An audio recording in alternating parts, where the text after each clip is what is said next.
Welcome to the Steelers Breakdown Podcast featuring Penn Live Steelers beat reporter Nick Farabaugh, who's fresh from Vegas and also fresh from the Mike Tomlin press conference, which is making national news. That's because Tomlin says he's considering benching Justin Fields, who's coming off putting up 32 points in Vegas, for Russell Wilson, who's coming off that calf injury that's been plaguing him since the first day of training camp. And it's ignited a fierce reaction from Steelers Nation, who are all in on Justin Fields. They think he is the future at quarterback for these Steelers. So why would Tomlin, who they're second guessing now like crazy, consider Justin Fields, who at 36 has lost some of his mobility, admittedly. That was even before the calf injury.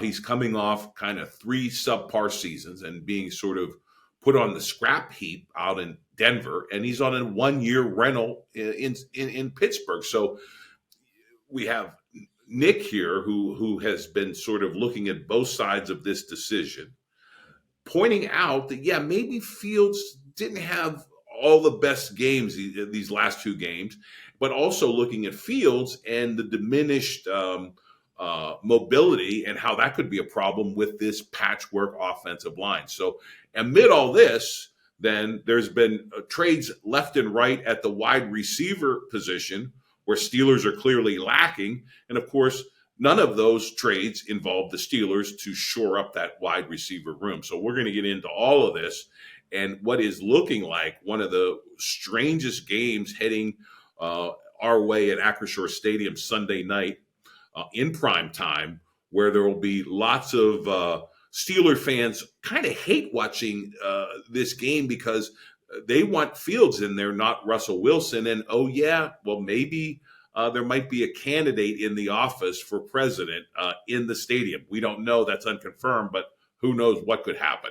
Anyway, let's go right to Mr. Farabaugh, who is going to give us the rationale surrounding this controversial possible changing at the guard at quarterback. It's kind of crazy, John. It's interesting. I think this goes back to partially wanting to see what Russell Wilson looks like. He was the starter. He won the job outright out of camp. So remember that. Justin Fields did not win the starting job out of training camp. So the entire time Russ has been, the emergency third quarterback, the backup last week, the depth chart that they release every week, he has remained QB1. He has never faltered from that position. He has remained there.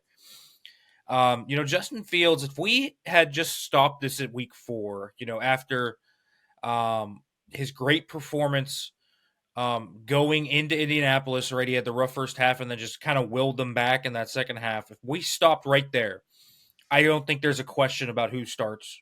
I think it's Justin Fields. I think the last 2 weeks we've started to see some of the warts of Justin Fields pop up a little more, because I think they've started to try and experiment with new stuff to kind of open up the offense a little bit, and it just hasn't really popped. Fields' processing is just a tick late. Everything's just a tick late. He misses guys open. He's a see ball thrower, right? He's got to see the guy open and then throw it. He's not an anticipatory thrower. Now, he has flashes of it, but he's never been a consistent anticipatory thrower. And so neither is Russell Wilson, which is interesting because, John, you talk about these two guys and you look at their strengths and weaknesses, and in a lot of ways, they're the same player. They take bad sacks. They don't really utilize the middle of the field very well. These guys both aren't very good at under center play action. They can miss open receivers at times, but there's a difference with Justin Fields. He's more dynamic with his legs. We've seen him just make things happen with his legs. I think that is the biggest factor here. Zach Frazier is out for this game against the Jets. They just have an excellent front. Quentin Williams is a star, obviously. They have Will McDonald, who's a really nice young edge rusher, up and coming. I think he's 6 sacks already. They are a really nice group up front. They are 5th in sacks, 3rd in pressure rate right now coming into this one. They will send blitzes at you. So Russell Wilson is not only going to be asked to win from the pocket because he's mobile and can move, but he doesn't move like Justin Fields. And Mike Tomlin literally said as much, that he doesn't move like Justin Fields does. He straight up admitted that. You're going to ask Russell Wilson to win from the pocket and win from muddy pockets at that. And he hasn't done that since his, prime Seahawk days, when he was able to really get out of harm's way and be able to create magic out of structure. I understand where they're coming from with Russell Wilson. Russell Wilson's a quicker processor, and he'll get the ball to the right spots underneath. But you also look at this, John. I mean, and there's some stats that are definitely concerning with Russell Wilson. He's led the league in sacks 2 of the last 5 years. So he's always been at the top. Justin Fields has 2, but Fields has at least cut back on those.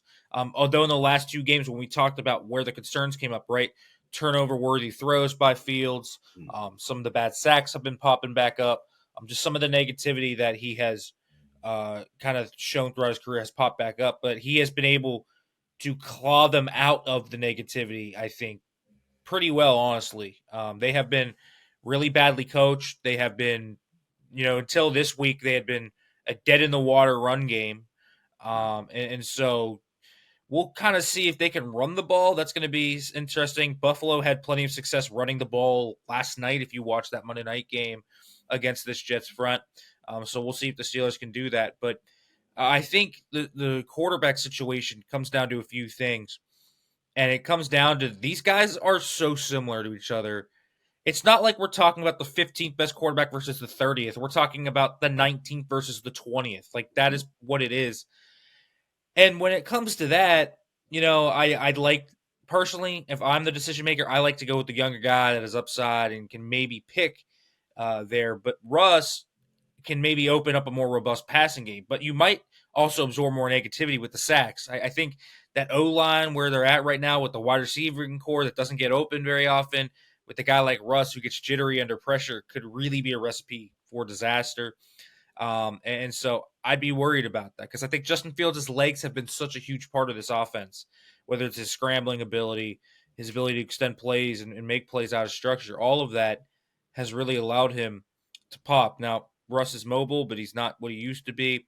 Last year, 62% of his passes were within 5 yards of the line of scrimmage. He had a NFL high 27% of his passes being behind the line of scrimmage. So I would imagine the Steelers are going to try and get the screen game going with if Russ is in there. He's also, though, been very good from play action, from shotgun, pistol, and he's very good out of empty. And so you're not going to maybe see as much of that under center stuff that you've seen with Fields. You're going to see more gun. You're going to see more play action out of those areas. And so I think there's some interesting changes you can make with Russ at quarterback. I personally am pretty agnostic on this entire situation. I kind of just laid out pros and cons with both of these guys for you. And I mean, I'm very agnostic on it because I just don't think either of them is this panacea that just fixes some issue. And I just don't think quarterback, is even a top 3 issue right now on the team. I mean, they don't have the solution, the long-term solution at quarterback.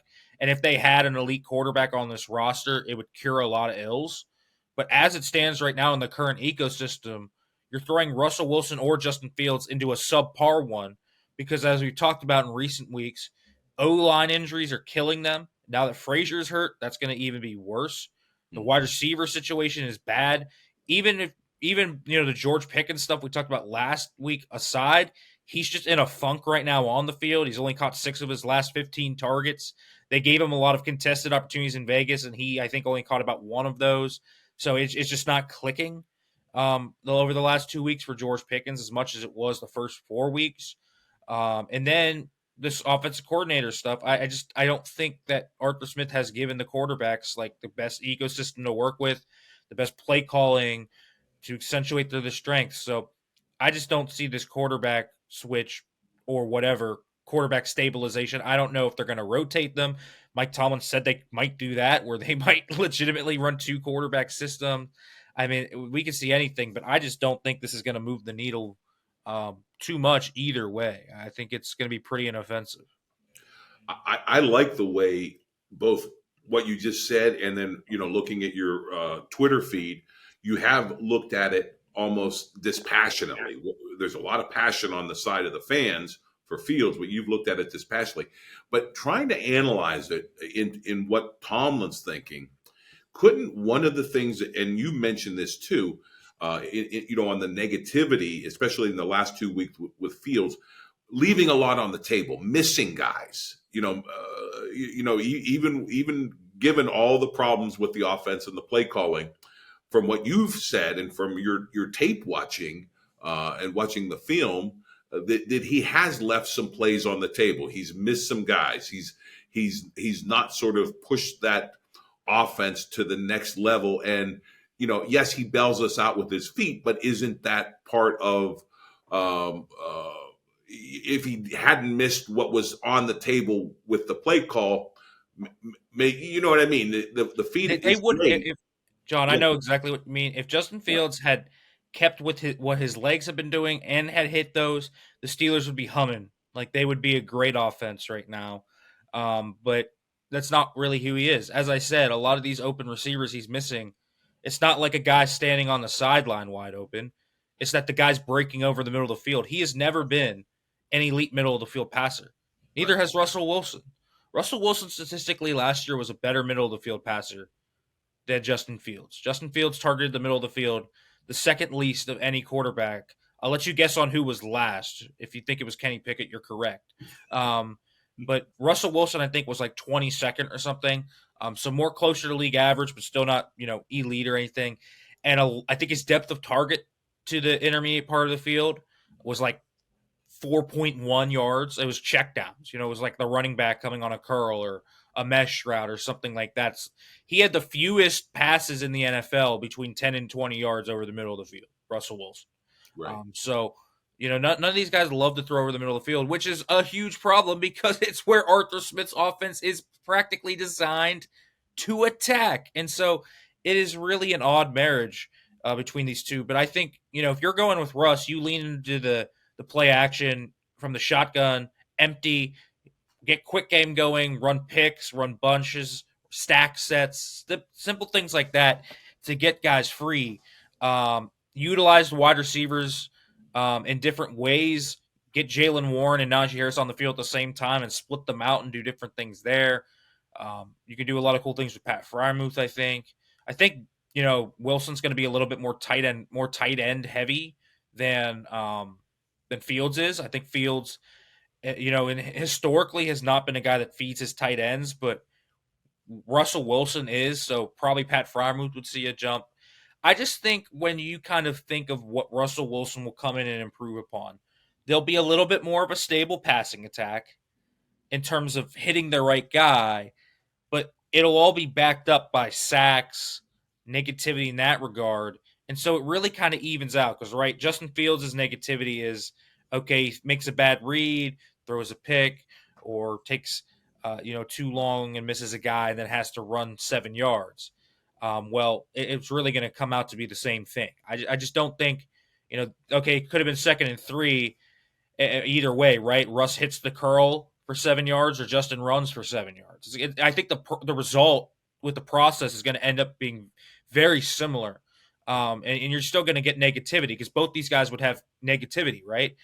Justin Fields definitely had a ton of negatives with sacks and different things like that. And Russell Wilson also, ton of sacks. I just think none of these guys are, the long-term answer at quarterback. And so when it comes down to that, to me, what you really are going to look at is who's going to get you the highest floor. And I just would rather rely personally on Justin Fields' legs, especially in the red zone. I think that's where it really just makes a huge difference, John, is what you saw, that 4th and 1 that Fields scored on. I just do not think Russell Wilson's making that play. Like, 2 rushing touchdowns against the Raiders. His legs are such a dynamic weapon that it gives you more to work with. And I just think that he gives you a higher floor in that regard, as long as he's just not an absolute disaster passing. And I don't think he's reached absolute disaster levels in the passing game. Yes, he's definitely been frustrating, but I don't think he's been an absolute disaster. I think you'll get more stability and kind of this higher floor in a passing game from Russ. I'm just not sure if it's going to make up for the loss of Fields' legs and what they can do to multiply in the run game. I think that's a valid point, and you said some interesting things. I want to set you up with a couple of questions here. The one thing you mentioned, and this was in passing, but I think it needs to be underscored, that you don't think, or that neither one of these guys are the long term answer at quarterback for the Right. Steelers, and that flies in the face of the fandom who make the more knee jerk, passionate reaction where they think Fields is the future, and I think that's an important point that you made. And my take on it from Tomlin, and maybe even from Arthur Smith, whispering from the wings, is they think Wilson will do a better job of executing the offense as called, not the sort of improvisational things with the feet.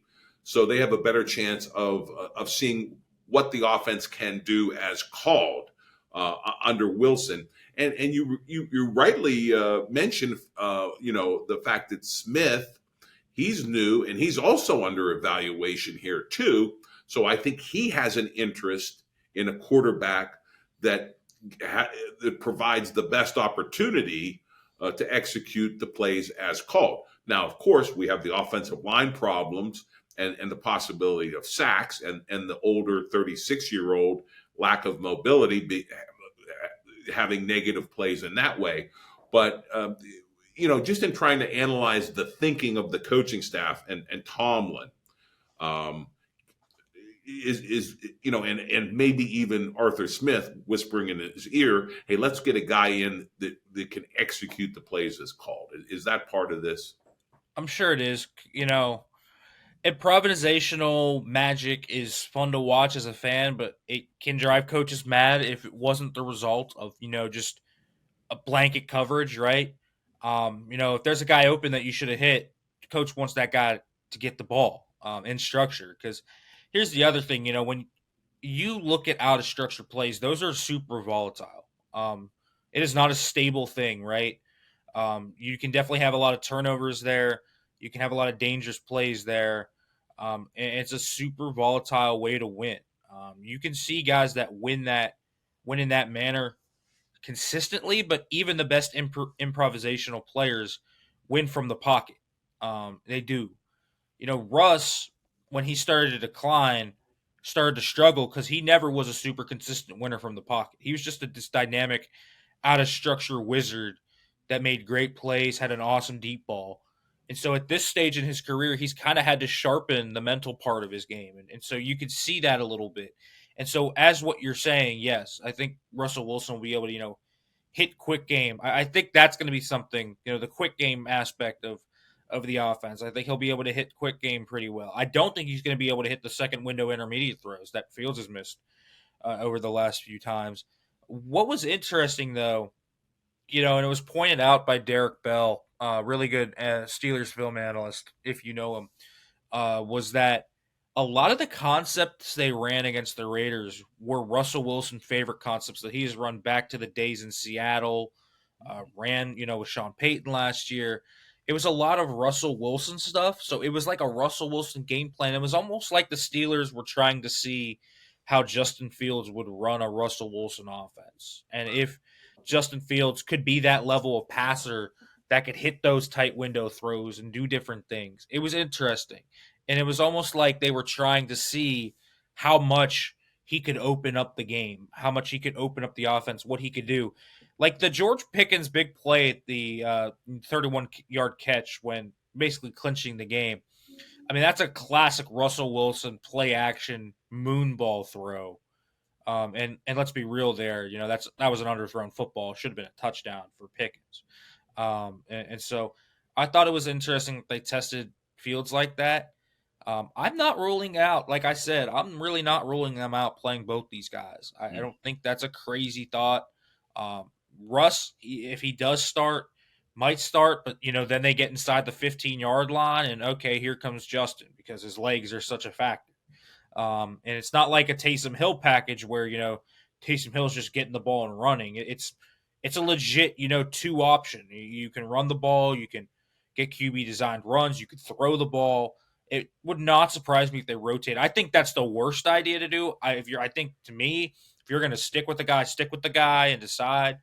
If you want to see Russ that bad, just start Russ. Like don't do it, and unless you get into like side to five where you're like, okay, this is like a clear thing where we were talking about like, oh, the Justin Fields package. Remember that could be a thing, but I would stick to one guy for this week and the next week if that's what you're going to do.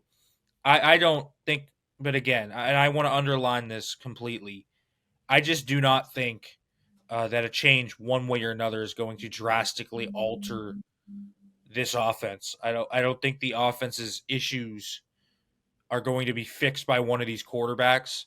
I think you might have a better chance of maybe overcoming those at points with Fields, just with the ecosystem right now. But I also acknowledge Wilson can probably do more in structure than Fields can right now. So we'll see. I think they're both going to have negativity. They're both going to make you rip your hair out at some points, and it is what it is. But we'll see. It's really interesting, and Fields has definitely had his worst two games of the season the past 2 weeks. So at least passing wise, I don't want to say worst two games because he was great as a runner against the Raiders.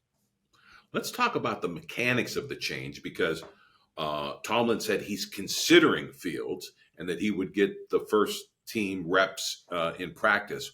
So, what are you going to be looking for as the week unfolds in practice, and also, locker room interviews? What people say in terms of which way is it's trending in terms of going with Wilson, which everyone really kind of thinks is a done deal, but it's not. So how is this decision going to unfold, and what are going to be the smoke signals, one way or another, in practice and interviews of which way it's trending, and what day will we know which way it's trending? I'm gonna guess we're not gonna know until Friday after practice. And my guess is it's gonna be the distribution of QB1 reps. I will say if we come out tomorrow on Wednesday and the first team reps for the first time are Justin Fields, I'm gonna say Justin Fields is gonna be the favorite to start. I am. I know that Russ obviously has rust to knock off and he's kind of been working back slowly. He's missed a lot of football. He didn't play much in training camp either, so it's not like he has like the supernatural chemistry with all these guys. He's missed a lot of time. He's missed a lot of football, a lot of team sessions throughout these 5 weeks, and then also in training camp. So that's something to be considered when we're talking about any of this. But that's part of the smoke signal. Just the QB1 reps. I think the way they are devising their game plan, I think, is also going to be a real tell. If they're running a lot of classic Wilson concepts, or if they're leaning a lot into designed QB run game, or if they're playing to do the rotation, if they're flipping off each drive in practice, right? If this set of 10 plays is Russ for the first team, and then the next set of 10 plays is Justin at the first team, that's signaling to you a rotation. So there's tells like that, but it's all going to come down to what happens in these team periods. It's all going to come down to kind of who starts first. I think that's going to be important as well. And so we'll see what they run. Again, I think I'm lightly expecting it to be Russell Wilson right now, but anything can happen, obviously. What can they do? Because if this change happens, I mean that's a big deal. But you also mentioned how George Pickens, we know what happened against the Cowboys. He sort of had some flameouts, mentally, and then just production wise, he hasn't been making the contested catches that he's should be known for. Is there any way that this quarterback change, if it happens, would also be a game plan to try to get George Pickens back in the swing of things, so to speak?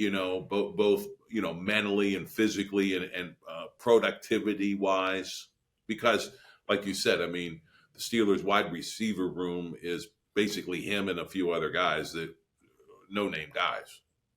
It could. Listen, they're both gifted deep ball throwers. I think Justin Fields has a beautiful deep ball, and I obviously think Russell Wilson is one of the best deep ball throwers to ever play football.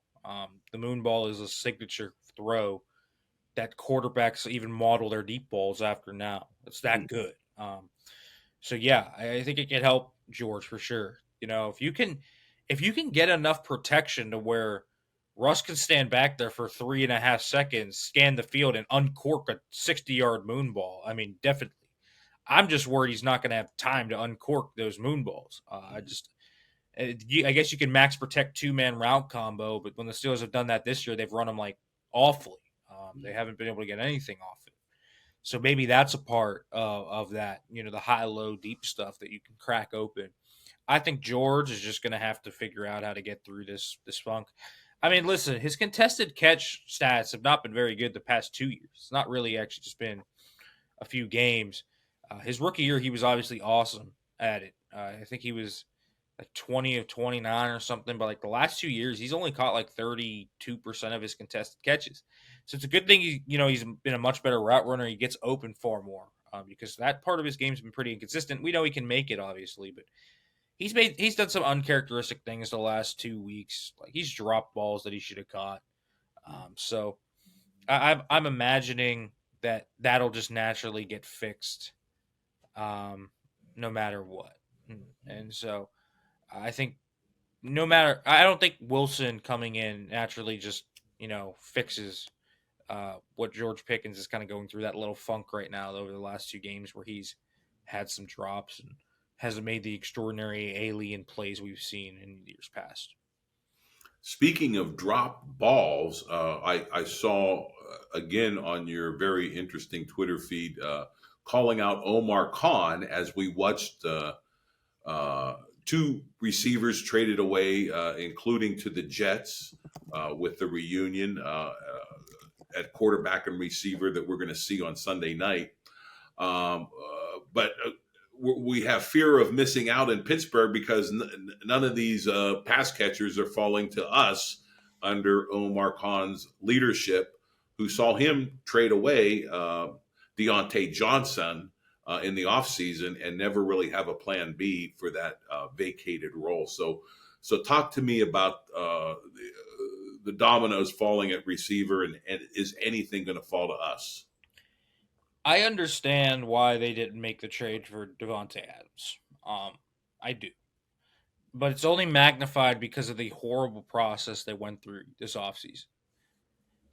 Remember how they were just going after every star receiver? It's like, Brandon Ayuk, it's Cortland Sutton, it's DK Metcalf, it's these guys, Devontae Adams. It's like, dude, there is a drastic gap between Brandon Ayuk and Van Jefferson to where you can find a suitable wide receiver 3, right? You could sign Josh Reynolds for $4 million. He's not a flashy player, but he does the dirty work. He does what you need to do. And so I think the process by which they went by this wide receiver room was an absolute disaster. It's one of the worst rooms in the league. It just is. It's not a very good room. And so they kind of have to find an upgrade. If you want to make this a better surrounding system for your quarterback, and listen, a lot of these offensive line injuries, we'll see how long Frazier's out for, but you're not exactly fixing right tackle, right? Broderick Jones has been rough this year. I mean, Falatano is at the earliest coming back in the wild card round of the playoffs, if even. James Daniels is out for the year. Nate Herbig out for the year. So you're not fixing those. So if you get another receiver, I think that could separate quickly. I think that's where you really can pop this. And so I'm interested to see. There are options out there, I think, that we are starting to see emerge. Mike Williams now from the Jets, obviously. They just acquired Devontae Adams. He's an option, and they were going to bring him in for a visit this March before he signed with the Jets. So they were interested in Mike Williams. That would be interesting. That would just be two big dudes. Mike Williams is like 6'3", 6'4". That's just two big guys that are contested catch deep ball throwers, which makes sense, right? If you have Russ and Justin Fields, you want two deep ball guys. I get it. But there are options. There's him. There's DeAndre Hopkins is going to be the next one that everybody's going to talk about. That seems realistic to me. I don't think DeAndre Hopkins is a crazy ask. You probably only have to trade a late-round pick. Now, he's a 10-game rental. I don't know how much I love them trading for rentals. I'd rather them get a guy that they can extend or someone young that maybe they can extend. Like a Darius Slayton is interesting, right? Definitely. And he's like in that gray area where I told you, right? He's not a superstar, but he's a good wide receiver 3, good route runner, has some drop issues, but He is a massive upgrade and would probably cost like a 6th round pick for you if you wanted him. You could look in that direction. You could look into multiple directions. There's going to be guys out there to make a move on. Christian Kirk uh, is a solid player for the Jaguars, another slot receiver. So I'm not sure about that. They have 3 slot receivers on their active roster already, but that could be someone. But they'll make a move. But it's been the process of trading Deontay Johnson, never replacing him, swinging and missing on Brandon Ayuk that has magnified this Devontae Adams thing, and then obviously Amari Cooper shortly thereafter that, where it's like, what are they doing? Because this shouldn't have been a huge problem. The Steelers right now should be in a situation where they have 2 or 3 nice receivers they like. Okay, they signed Josh Reynolds. They really like Pickens and Reynolds, and Calvin Austin's proven to be a nice, 4. Okay, they just need another guy. That's the situation they should be in. It shouldn't be, oh my goodness, they have no one outside of George Pickens doing literally anything in this wide receiver room. So the process was bad, and it magnifies it. They'll get somebody. They'll land somebody. There's like 4 or 5 candidates that I didn't even name. I could name Adam Thielen. Deontay Johnson himself's probably going to get moved. I mean, there's going to be guys that are going to get moved. It's just the Steelers have put themselves in a situation where they kind of have to do it because they didn't make the moves when they should have in the offseason, and they went in with a really poor wide receiver. No, good point. We kind of already talked about the upcoming matchup, the Steelers offense versus the Jets D, but what about the Steelers D going up against Rodgers and Adams reunited, and also that running game that powers the Jets as well? What's that going to look like Sunday night in prime time? I mean, the Jets' offense has not looked very good all year until then. That was probably their best game of the year, or at least up there with it. From start to finish, I thought the Jets probably should have put up way more points than they did. First of all, their kicker kind of sabotaged them. Second of all, they had 3 or 4 plays that were just inches away from each other, right? The last pick, Williams ran the wrong route, should have been open. Wilson nearly made a touchdown grab. Breece Hall, if he had made Taylor Rapp miss at the goal line, should have been another touchdown. So that was the best they had looked. It's a different offense now with Todd Downing, the new play caller, in there over Nathaniel Hackett. They fired Robert Saleh, obviously, as their head coach. Jeff Albrecht, their defensive coordinator, is now their head coach as well. But Downing did a few little different things. Their run scheme changed a little bit. They use a lot more pre-snap motion. It looks a lot more like what you see, in, I don't know, L.A. with McVay or McDaniel in Miami, something like that. Looks more like that than anything else. So they've leaned into a lot of that. And it's a really talented group of weapons now with Devontae Adams there. You have Devontae Adams. You have Garrett Wilson, who's a really good young player. Alan Lazard is another one that, obviously caught that Hail Mary last night. He's a solid player. You have Tyler Conklin, who's a solid tight end. Breece Hall and Braylon Allen's a really good 1-2 punch at running back. Their offensive line has been a little up and down. They should be way better than they are. You look at the talent from left tackle to right tackle, and you like them. Tyron Smith, Elijah Vera Tucker, Joe Tippmann, and you have a few guys in there. Morgan Moses is also on that right side. He came back from injury. So they have some really solid players across that line. They just haven't really played as a collective. They had a solid game yesterday, at least better than what they had. And so it's going to be a challenge for the Steelers. This looks like a really good offense. Rodgers isn't, the Rodgers of old. He's not the prime Aaron Rodgers, but he's still got the juice as a passer. And so the Steelers are going to have to play a cat and mouse game in this one. This is going to be a really good test for the Steelers. We'll see what they can do. It's interesting about the Jets running game because it really hadn't popped until last night. The Bills kind of were the first team that got sliced by that. Breece Hall had his best game of the season. And so we'll see if that can continue. The Steelers should feel good about themselves stopping the run. It's going to be, can you stop those receivers? I mean, big time. You have 2 legit ones, in my opinion, in Wilson and Adams there. So that's going to be a big time test for them. And listen, it's a really good litmus test for them because they have teams down the schedule that are going to have great offensives. When you face the Bengals, you're going to have to face Chase and Higgins. And even if the Bengals are sitting at 2-4, that offense has been one of the better offenses in football. So, you face a team like the Commanders, who are a high flying group with Terry McLaurin. So it'll test them well. Devontae Smith and AJ Brown when you face the Eagles. So it'll be a good test for them. But yeah, we'll see kind of how this all comes together. That'll be a fun matchup to watch.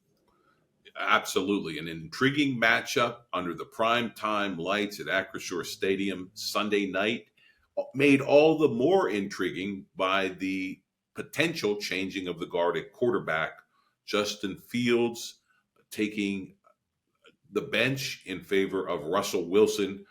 Of course, we got to stay tuned to Nick Farbaugh all week for the smoke signals coming out of Steeler practice to see if indeed that happened. But certainly, it's something Tomlin is strongly considering. So we'll follow your work all week in your Twitter feed to see which way it's going to go, and we'll look forward to the game on Sunday night. Nick, again, congratulations on all your great work for Penn Live covering the Steelers. And be back here Tuesday to see how it all turns out in prime time. Until then, go Steelers.